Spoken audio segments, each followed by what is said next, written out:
All AC parts have a role, but if you want to know what a run capacitor looks like, it usually shows up as a silver cylinder that can be either single or dual, with 2 or 3 terminals on top.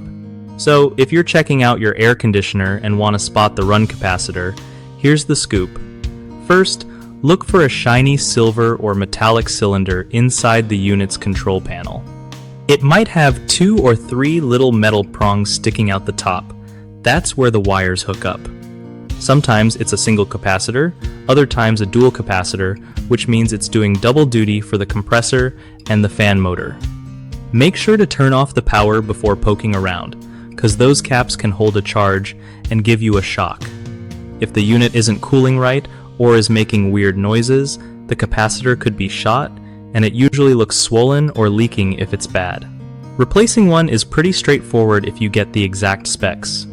Voltage and microfarads matter. Keep in mind, a run capacitor keeps the compressor or fan motor running smoothly by storing electrical energy. If you're unsure, it's cool to ask a pro or check online guides that show what a good versus bad capacitor looks like.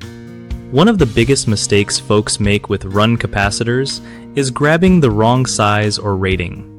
Voltage and microfarads gotta match exactly, or your AC won't run right and might even get damaged. Another common issue is not discharging the capacitor before handling it, which can lead to painful shocks.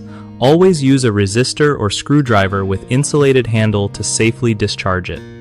The third problem is ignoring signs like bulging or leaking capacitors, because those are classic indicators it's time for a swap before bigger AC troubles start.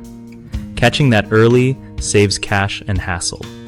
BigHomeProjects.com is awesome for homeowners who want to find trusted local contractors without the headache of endless searching. It also helps contractors connect with real customers looking for quality work, making it easier for everyone to get things done right.